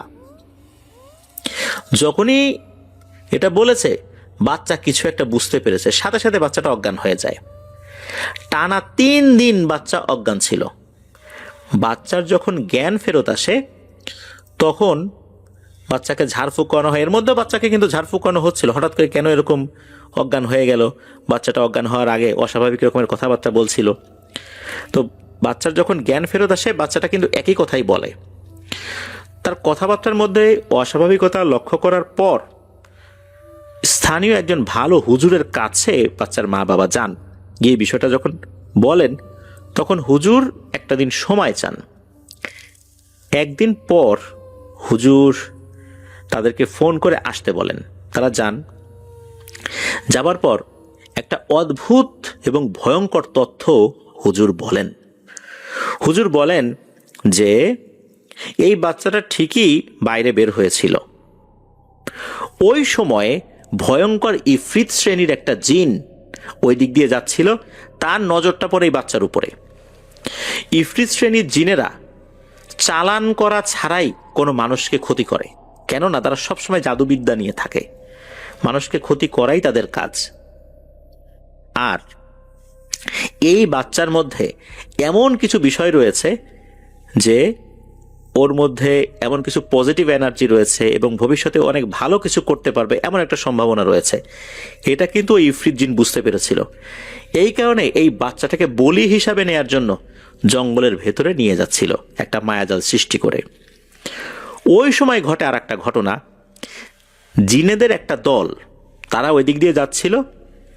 তো ওই দলে মূলত ওই দলের যে সর্দারের ছেলের বিয়ে, তারা বিয়ের জন্য যাচ্ছিল, ছেলেকে বিয়ে করানোর জন্য আর একটা জায়গায় ছেলেকে নিয়ে যাচ্ছিল। সেখানে আবার কনে ছিল, সেটাও আবার জিনেদের আর একটা গোত্র।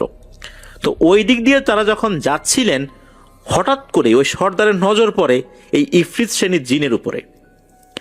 তখন সর্দার বুঝতে পারেন যে এই ইফরিত শ্রেণীর জিনটা এই বাচ্চাটাকে মেরে ফেলার জন্য নিয়ে যাচ্ছে।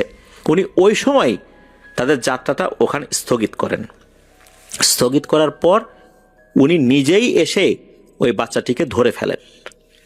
ধরে ফেলার পর ওই ইফরিত শ্রেণীর জিনটা বুঝতে পারে যে এইখানে আরো ভালো জিনের উপস্থিতি হয়ে গেছে। এখন এই বাচ্চাটাকে ক্ষতি করা যাবে না। আর তখন যেহেতু দিনের বেলা ছিল ওই সময় ইফরিত শ্রেণীর জিনটা পালিয়ে যায় ওখান থেকে। এখন সমস্যা হলো কি, এই বাচ্চাটা তো তার মাকে খুঁজছে। এইটা যখন উনি বুঝতে পেরেছেন, উনি একটা ইশারা দিয়েছেন। তখন এই সর্দারের যিনি স্ত্রী উনি আবার বাচ্চার মায়ের সুরত ধরে, কারণ এর মধ্যেই এই অল্প কয়েক সেকেন্ডের মধ্যেই এর মায়ের চেহারা কেমন, তার স্ত্রী আবার ওইটা বাচ্চার বাড়ি থেকে দেখে আবার চলে আসছে। তারপর তার সুরত ধরে বাচ্চার কাছে চলে আসছে, তাকে আদর করে দিয়ে, একদম মায়ের মতো করে আদর করে দিয়ে সাথে করে বাড়ি পর্যন্ত নিয়ে গেছে, নিয়ে বাড়ির দরজা পর্যন্ত দিয়ে তারা চলে গেছে। মূলত তারা এই বাচ্চাটাকে আল্লাহর অশেষ রহমতে তার জীবনটা রক্ষা করেছেন। তো এই বিষয়টা জানানো হয়। আর বাচ্চাটা তো কিন্তু এত ছোট না, সে 5-6 বছর বয়সে কিন্তু পুরো বর্ণনাটা দিয়েছিল। সে যতটুকু দেখেছে সে কিন্তু সেই বর্ণনাটা দিয়েছে। তার বর্ণনা, পরে সেই হুজুরের কাছ থেকে শোনা বিভিন্ন বর্ণনা, ওই বাচ্চার মা বাবা যখন শোনেন, তারা মিলান, এরপরে তারা বুঝতে পারে যে আসলে ঘটনাটা কি হয়েছিল। এই বাচ্চাটা এখন মোটামুটি কিছুটা বড় হয়ে গেছে আলহামদুলিল্লাহ। তবে এরপরে বাচ্চার সাথে এখন পর্যন্ত ওরকম কোনো সমস্যা হয়নি। প্রিয় লিসেনার্স, আমরা বিভিন্ন ঘটনায় দেখি যে জিনেরা শুধু আমাদের ক্ষতিই করে। এটা সত্য, অধিকাংশ জিনেরা আমাদের ক্ষতিই করে, কিন্তু এর মধ্যে অনেক আল্লাহওয়ালা জিন রয়েছে যাদের উপস্থিতিতে আল্লাহর অশেষ রহমতে আমরা অনেক ধরনের বিপদ আপদ থেকে বেঁচে যাই। কখনো আমরা টের পাই, কখনো টের পাই না। এই ধরনের আল্লাহওয়ালা উপকারী জিনদের জন্য অন্তরের অন্তঃস্থল থেকে দোয়া রইল। আর আল্লাহ তাআলা এই ধরনের দুষ্টু জিন থেকে আমাদেরকে হেফাজত করুন। ধন্যবাদ জানাচ্ছি ইব্রাহিম খলিল ভাইকে দারুণ একটি ঘটনা আমাদের সাথে শেয়ার করার জন্য। আশা করি ওনার কাছ থেকে প্রতিনিয়তই আমরা দারুণ দারুণ সমস্ত ঘটনা পেতে থাকবো ইনশাল্লাহ। প্রিয় লিসেনার্স, চলুন চলে যাব আমাদের এবারের ফ্রাইডে স্পেশাল এপিসোডের তৃতীয় এবং শেষ ঘটনায়।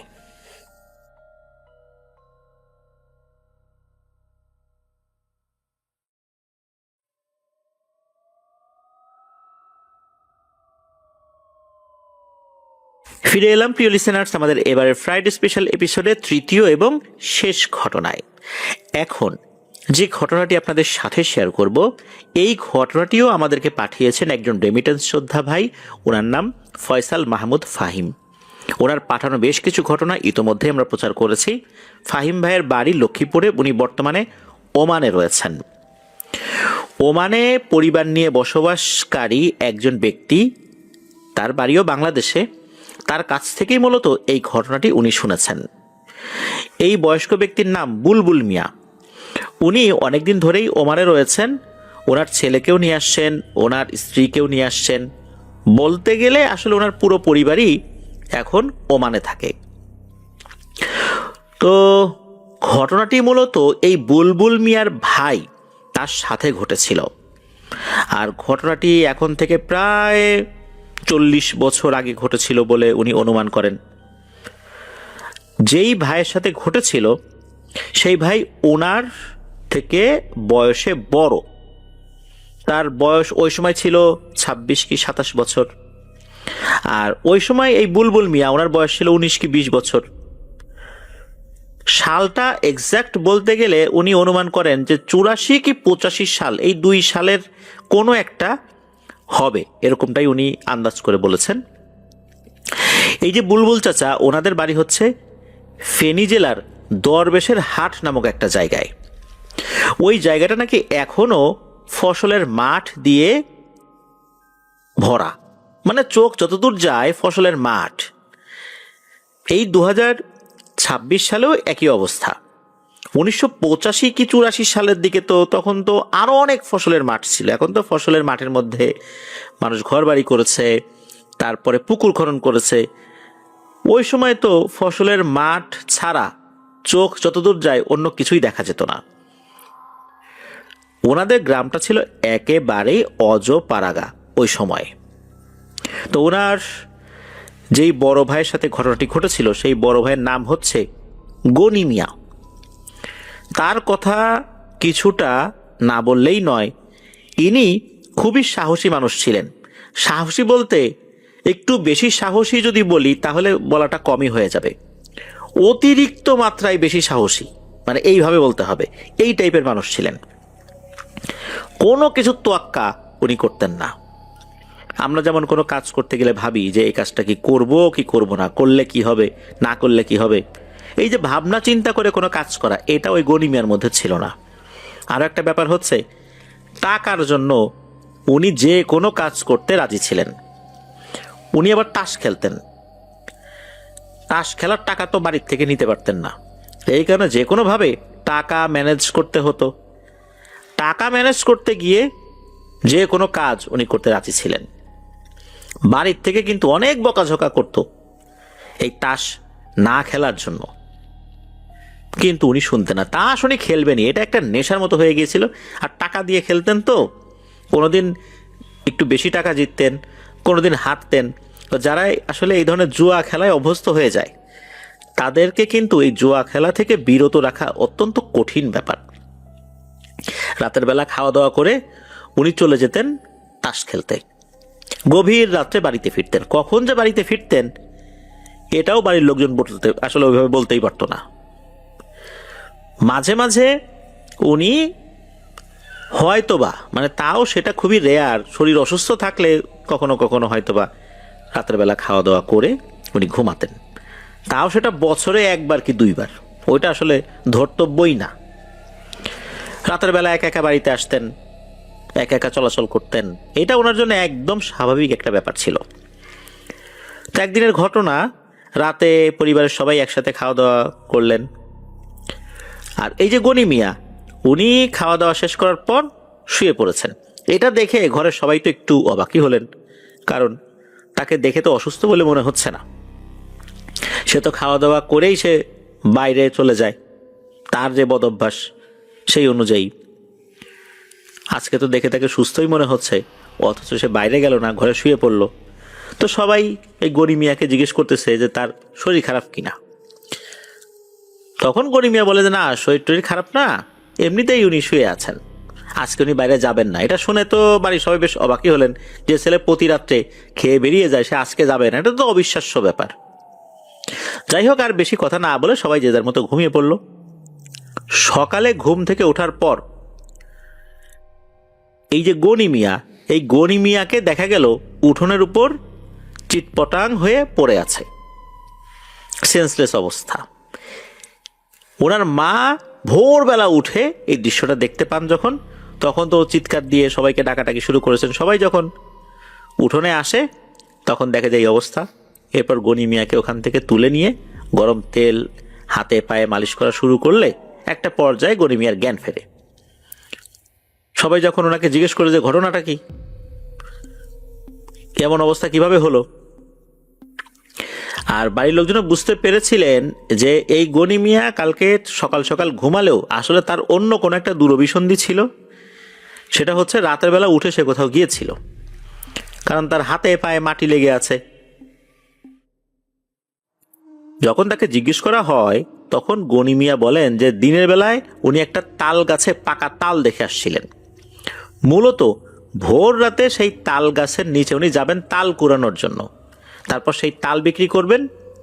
ওনার কাছে তো টাকা পয়সা নাই, তাস খেলার জন্য তো টাকা পয়সা গোছাতে হবে আর কি। এই জন্যই মূলত এই পরিকল্পনা মানে করে রেখেছিলেন আর কি। তো উনি গত রাত্রে তাড়াতাড়ি ঘুমিয়ে গেছেন যাতে ভোরবেলা উঠতে পারেন। এরপর বাড়ির লোকজন তো বুঝতে পারছেন, ও আচ্ছা, তাহলে এই ব্যাপার, এই জন্যই সে তাড়াতাড়ি ঘুমিয়ে পড়েছে। তাছাড়া তো এই লোক তো এত তাড়াতাড়ি ঘুমানোর লোক না। এরপর গনি মিয়া বলেন যে উনি যখন উঠেছেন তখন যে এক্সাক্ট কয়টা বাজে উনি তো জানেন না, ওনার কাছে ঘড়ি ছিল না। তবে উনি বুঝতে পেরেছেন যে চারদিকে এখন অনেক অন্ধকার। উনি ওই তাল গাছের দিকে যাওয়া শুরু করেছেন। তাল গাছের কাছে চলেও যান কোনো ধরনের কোনো সমস্যা ছাড়াই। উনি দেখেন তাল গাছের নিচে 3টা বড় বড় পাকা তাল পড়ে আছে। উনি যখন তালগুলো নিয়েছেন কিভাবে, উনি যে লুঙ্গিটা পরেন, লুঙ্গির সামনের অংশ একটু উঁচু করে এর ভেতরে তালগুলো নিয়েছেন। এরপর লুঙ্গির ওই অংশটা একটু উঁচু করে ধরে হাঁটা শুরু করেছেন। উনি যখন হাঁটা শুরু করেছেন হঠাৎ করে ওনার কাছে মনে হলো ওনার পায়ের নিচ দিয়ে কি যেন একটা চলে গেল, অনেকটা পিচ্ছিল টাইপের কিছু। জিনিসটা কি, উনি এটা দেখার জন্য ওই কোমরে গুজে রাখা একটা ম্যাচের বক্স এটা বের করলেন। উনি আবার ওই বিড়ি খেতেন, এই জন্য বিড়ি তারপর ম্যাচ বক্স তার সাথেই থাকতো। ম্যাচ বক্সটা খুলে একটা দেশলাইয়ের কাঠি যখন জ্বালিয়েছেন উনি দেখেন যে একটা সাপ ওনার থেকে একটু দূরে ফনা তুলে তার দিকেই তাকিয়ে আছে। তো এইটুকু দেখতে দেখতেই আবার ম্যাচের কাঠি নিভে যায়। উনি আর একটা ম্যাচের কাঠি জ্বালানোর পর দেখেন যে সাপটা ওভাবেই আছে, আর সাপটা মাথা নাড়িয়ে একটা কিছু ইশারা করছে। উনি বুঝতে পারলেন সাপটা ইশারা করে তাকে ওখান থেকে চলে যাবার জন্য বলছে। এদিকে কয়েক সেকেন্ডের মধ্যে তো সেই ম্যাচের কাঠিও শেষ হয়ে গেছে। উনি আর একটা ম্যাচের কাঠি জ্বালিয়েছেন, দেখলেন সাপটা ওভাবেই তাকে ইশারা করে চলে যেতে বলছে। উনি তখন চিন্তা করলেন যে সাপটা তার পায়ের নিচ দিয়ে গেছে, নিশ্চয়ই একটু আঘাত পেয়েছে। আর গ্রামে একটা কথা প্রচলিত আছে যে কোনো সাপকে যদি আঘাত করে ছেড়ে দেওয়া হয় এ নাকি প্রতিশোধ নেয়। উনি চিন্তা করলেন যে এই সাপটা প্রতিশোধ নেওয়ার জন্য নিশ্চয়ই তার বাড়িতে চলে আসবে। এই চিন্তা করে আর একটা ম্যাচের কাঠি জ্বালিয়ে উনি একটা কাঠ বা এরকম কিছু খুঁজছেন, কারণ উনি যেদিকে গিয়েছেন ওখানে বিভিন্ন ধরনের ওই বাঁশের কঞ্চি বা এই টাইপের কোনো কিছু বিভিন্ন জায়গা ছড়িয়ে ছিটিয়ে পড়া ছিল আর কি। ওখানে উনি একটা বাঁশের মোটা কঞ্চি পান। এই কঞ্চির সাইড দিয়ে আবার ছোট ছোট কঞ্চি মানে ডালের মতো বেরিয়ে যায়। উনি দ্রুত এগুলো হাত দিয়ে ভেঙে ফেলেছেন আর তালগুলো ওই লুঙ্গি থেকে নিচে নামিয়ে রেখেছেন। এরপর উনি সাপটা কিন্তু দেখতে পাচ্ছেন তখনও, মানে বোঝা যাচ্ছে সাপটা ওখানেই আছে, ফনা তুলে আছে। অন্ধকারের মধ্যেই সাপটাকে যতটুকু দেখা যাচ্ছিল সেই অনুযায়ী উনি ওই মোটা কঞ্চি দিয়ে সাপটার মাথা বরাবর আড়াআড়ি করে একটা বাড়ি দিয়েছেন। মানে উপর নিচ না, আড়াআড়ি করে সাইড করে একটা বাড়ি দিয়েছেন। এক বাড়িতেই ওই সাপটা নাকি মারা যায়। এরপর উনি ওই লাঠিটা ফেলে দিয়ে আবার বাড়ির দিকে যখন রওনা দিবেন, ওই তালটা আবার আগের মতো করে লুঙ্গির মধ্যে নিয়ে, তখন নাকি তার পিঠে কে যেন একটা সজোরে থাপ্পড় মারে। এরপর উনি দৌড় দিয়েছেন যে কিরে থাপ্পড় দিল কে, কোনো দিকে না তাকিয়ে দিয়েছেন বাড়ির দিকে দৌড়। তখন শুধু একটা কথাই উনি শুনেছিলেন যে গনি মিয়া, তুই তোর জীবন নিজ হাতেই আজকে জাহান্নাম বানাইলি, রক্ষা পাইলি না, কিন্তু ভাবিস না রক্ষা পেয়ে গেলি, তোর কিন্তু সামনের দিন খুবই খারাপ, প্রস্তুত থাকিস। এরপর উনি যতটুকু শুনেছিলেন যে দূর থেকে ফজর আজান ভেসে আসছে। উনি বুঝতে পারলেন যে ফজর আজানের কারণেই হয়তোবা আজকে উনি বড় ধরনের ক্ষতির মুখোমুখি হন নাই। এরপর তো দৌড়ে বাড়িতে আসছেন। তো দৌড়ানোর সময় ওই তাল যে কোথায় গেছে, কোথায় পড়ে গেছে আর খেয়াল করেন, দ্রুত বাড়িতে চলে আসেন আর উঠানের উপর এসেই উনি অজ্ঞান হয়ে পড়ে যান। এরপর ওনার কিছু মনে নাই। ওনার এই কথা শোনার পর ওনার মা জিজ্ঞেস করলো, আচ্ছা তুই কোন দিকে গেছিলি বলতো? তো উনি বলতেছেন যে ওই যে কবরস্থান আর শ্মশান ঘাট আছে না একটা, ওইখানে একটা তাল গাছ আছে, ওইখানে গেছিলাম। তখন ওনার মা এই কথা যখন মানে শুনছেন, ঠাস করে ওনার গালে একটা সজোরে থাপ্পড় বসিয়ে দিয়েছেন। উনি থাপ্পড় দিয়ে বলছেন, যাই তুই জানিস না ওইখানে পরিত্যক্ত একটা কবরস্থান আছে, আর ওই শ্মশানটা হিন্দুরা ব্যবহার করে, ওটা এখনো সবাই ব্যবহার করে, তুই ওইদিকে গেলি কেন? উনি বলতেছেন যে আমি আসলে গেছি তাল আনার জন্য, আর আমার ভয় ডর যে কম, এটা তো তোমরা জানোই। লিসেনারদের জানার জন্য একটা বিষয় বলে রাখা ভালো যে এই যে কবরস্থানটা, এটা ছিল পরিত্যক্ত কবরস্থান। কেননা শ্মশান এবং কবরস্থান পাশাপাশি হওয়ার কারণে এই হিন্দু মুসলিম সবাই একসাথে বসে একটা সিদ্ধান্ত নেয় যে এখানে নতুন করে আর কোনো কবর হবে না, অন্য জায়গায় কবরস্থান হবে। শ্মশানে হিন্দুরা ঠিকঠাক মতো তারা তাদের পরিচিত জন যারা মারা যাবেন তাদের লাশ দাহ করবেন। তো এই জন্যই ওই কবরস্থানটা পরিত্যক্ত হয়ে গিয়েছিল। এদিকে গনি মিয়ার মুখ থেকে এই সমস্ত কথা শোনার পর গনি মিয়ার মা গনি মিয়াকে বলেন যে তোকে হুজুরের কাছে নিয়ে যাব, কিন্তু উনি যাবেন না। উনি তো কোনো কিছু তোয়াক্কা করেন না। অনেক বোঝানোর পর উনি যাবেন না। বারবার উনি বলতেছিলেন যে ধুর এসব কিছু হয় না, যা হওয়ার হয়ে গেছে, আমার এগুলোতে খুব একটা বিশ্বাস নাই। বাড়ির লোকজন বুঝতে পারলেন যে একে বুঝিয়ে লাভ নাই, এ যাবে না। সবাই তাকে খুব ভালো করেই চেনে। সেদিনের মতো যে যার কাজে চলে গিয়েছে। ওই দিন গনি মিয়া সারাদিন বাড়িতেই ছিলেন, আর বের হন নাই। সন্ধ্যার দিকে উনি বের হয়েছেন।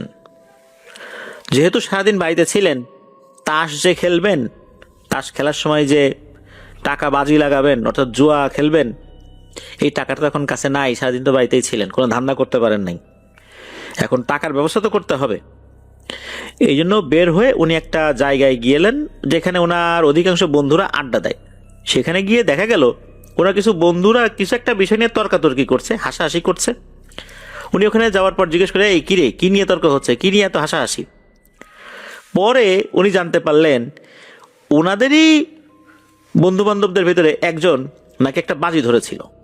সেটা হচ্ছে যে শ্মশানে একটা বেল গাছ আছে, এই বেল গাছে কয়েকজন বন্ধু একটা ডালে গিয়ে একটা লাল কাপড় বেঁধে আসবে, আর এই লোক গিয়ে রাত 12টার পর সেই লাল কাপড়টা নিয়ে আসবে।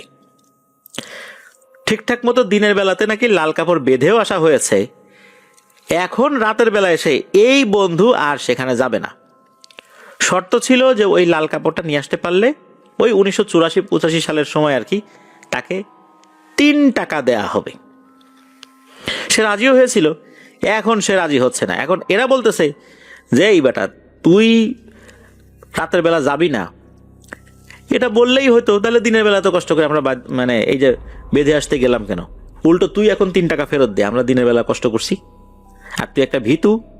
তো এইটা নিয়ে তর্কাতর্কি হচ্ছে, হাসাহাসি হচ্ছে যে একটা ভিতুর ডিম, এইটা সেইটা এরকম কথাবার্তা হচ্ছে।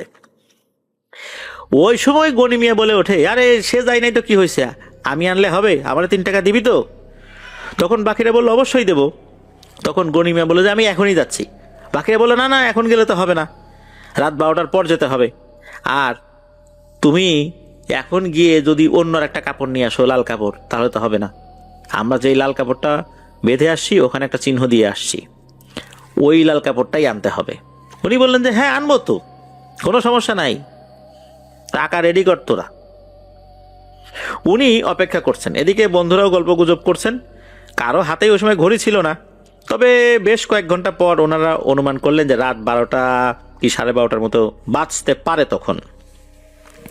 তখন তারা বললেন যে এই গনি মিয়া যা নিয়ে আয়। আর তখন বন্ধুরা এটাও বলে দেয় যে ভালো করে চিন্তা করে দেখ পারবে কি না, না পারলে বলে দে, এবার তোকে নিয়েও আমরা একটু মানে হাসি তামাশা করি, হাসাহাসি করি, মজা করি। এরপর গনি মিয়া রেগে বলে যে দূর মিয়া, কি কও, আমি কি ভীতু নাকি যে ভয় পাবো? গত রাত্রে কবরস্থানে গিয়ে একটা সাপও মেরে ফেলছি তালকুড়াতে যেয়ে, তখন একটা ভয়ের ঘটনা ঘটছে। সবাই এখানে থাকো, আধা ঘন্টার মধ্যে ওই লাল কাপড় নিয়ে আসতেছি। এই বলে উনি রওনা দিয়েছেন ওই শ্মশানের দিকে। ওই শ্মশান কবরস্থান পাশাপাশি ওই যে আগের রাতে যেখানে ঘটনা ঘটেছে আর কি, ওইখানেই আর কি যাওয়া শুরু করেছেন। এদিকে অনেকক্ষণ হয়ে যায়, গনি মিয়া আর আসে না, আসার কোনো নামগন্ধই নাই। একটা পরে সবাই চিন্তিত হয়ে যায় যে কোনো একটা বিপদ আপদ হলো না তো। তখন বন্ধুরা ওই শ্মশানের দিকে আগানো শুরু করলো। শ্মশানের দিকে যখন তারা আগানো শুরু করলো, শ্মশানের কাছাকাছি যেতেই দেখা গেল গনি মিয়া মাটির উপর অজ্ঞান হয়ে পড়ে আছে। তখন বন্ধু বান্ধবরা সবাই মিলে তাকে উঠিয়ে নিয়ে যায় গনি মিয়ার বাড়িতে। সেই মাঝরাতে চিৎকার চেঁচামেচি করে সবাইকে ডেকে তোলা হয়।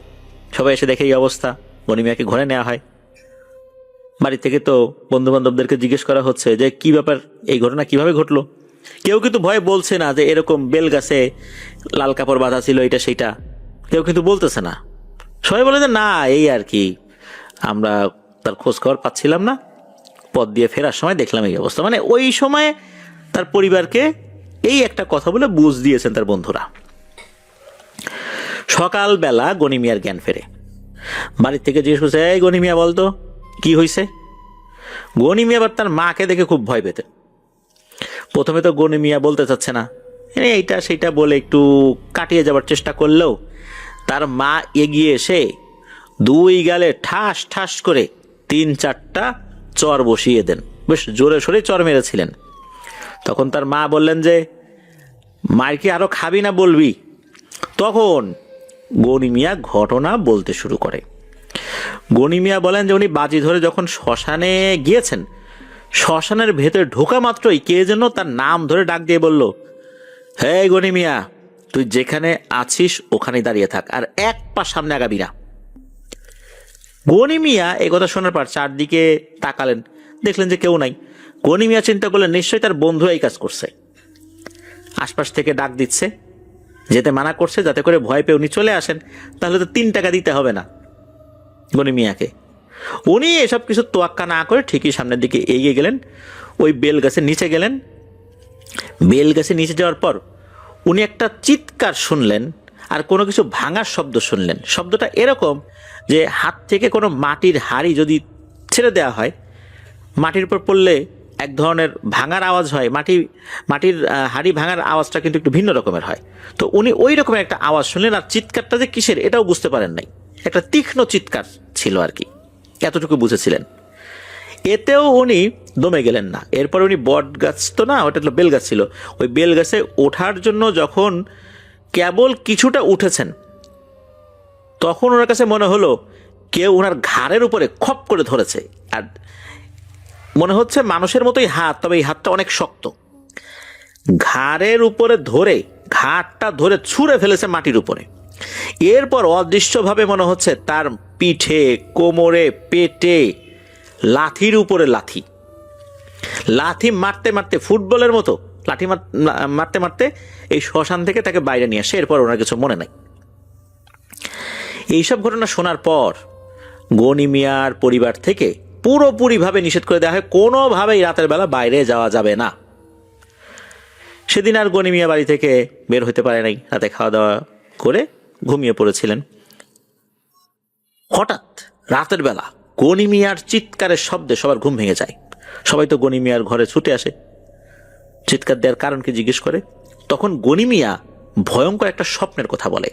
গনি মিয়া বলে যে উনি ঘুমের মধ্যে একটা স্বপ্ন দেখেছেন। স্বপ্নটা এরকম যে উনি একটা কবরস্থানের, একটা শ্মশানের মাঝে বসে আছেন, আর 2টা অবয়ব, তাদের চেহারা বোঝা যাচ্ছে না, মানুষের মতোই মনে হচ্ছে।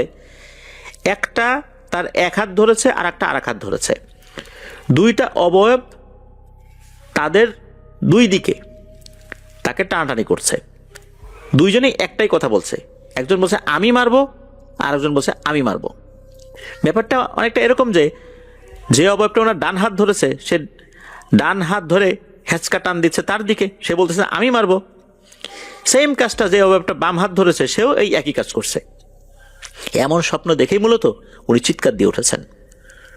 ওনার কথা শুনে সবাই বলল পর পর 2 দিন 2 জায়গায় ভয় পাওয়ার কারণে হয়তো বা স্বপ্নে এরকম উল্টাপাল্টা কিছু দেখেছে, এমন কিছু না। সকালে হুজুরের কাছে গিয়ে পানি পড়া নিয়ে আসবে। তো সে রাতে গনি মিয়ার ঘুমান নাই, জেগেই ছিলেন। সকাল হবার পর কেউ আর পানি পড়াও আনে নাই, আর উনিও বাইরে যান নাই। আগেই বলা হয়েছে যে গনি মিয়া একটু খামখেয়ালি টাইপের মানুষ, উনি কোনো কিছু অতটা পাত্তাও দিতেন না।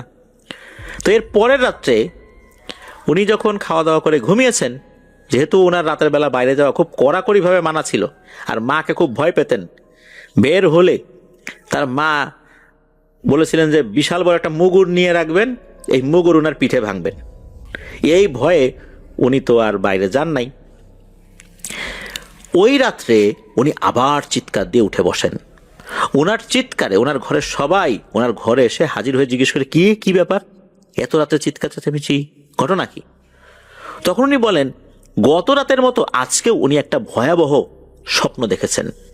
কি স্বপ্ন জিজ্ঞেস করার পর উনি বললেন উনি স্বপ্নে দেখেন যে 2টা অবয়ব সেম আগের রাতের মতোই আসছে, তবে আজকে ওনার হাত ধরে টানাটানি করছে না, আজকে ওনার পা ধরে ওনাকে টেনে হিচড়ে ঠিক শ্মশান আর ওই পরিত্যক্ত কবরস্থানের মাঝ বরাবর নিয়ে একটা অবয়ব শ্মশানের দিকে তাকে নিয়ে যাওয়ার চেষ্টা করছে পা ধরে, আর একটা অবয়ব ওনাকে কবরস্থানের দিকে নিয়ে যাওয়ার চেষ্টা করছে। একটা অবয়ব বলছে ওরে আমি পুড়িয়ে মারবো, আমার ধ্যানের অনেক ব্যাঘাত ঘটিয়েছে। আর এটাও বলছে যে ওরে আমি ইশারা ইঙ্গিত দিয়ে চলে যাওয়ার কথা বললাম, তারপরেও ও আমার ধ্যানটা নষ্ট করলো, ধ্যানের ব্যাঘাত ঘটালো। আর একটা অবয়ব বলতেছে না, তুই ওরে মারতে পারবি না, ওরে আমি জিন্দা দাফন করব, ও আমার ছোট ভাইকে নির্মমভাবে পিটিয়ে মারছে।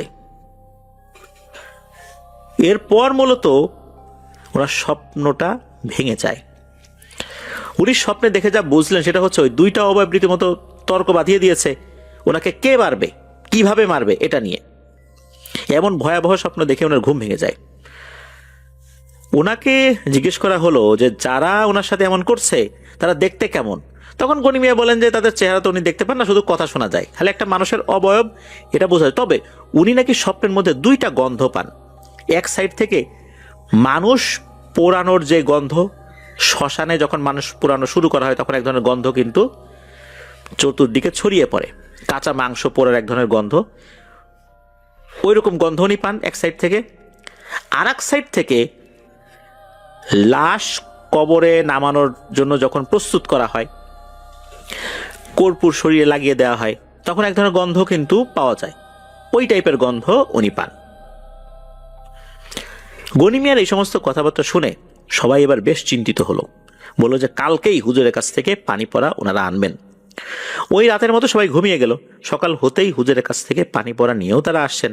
তো সেদিনের মতো পানি পড়া খাওয়ানো হয় গনি মিয়াকে। সেদিন দুপুরে এই গনি মিয়ার মা ওনাকে পাঠান ওনার নানার বাড়িতে কিছু একটা জরুরি কাজে। তবে ওনার মা বলে দেন যে আসরের নামাজের আগে আগেই, মাগরিবের নামাজ না, আসরের নামাজের আগে আগেই উনি যেন বাড়িতে চলে আসেন। কিন্তু এই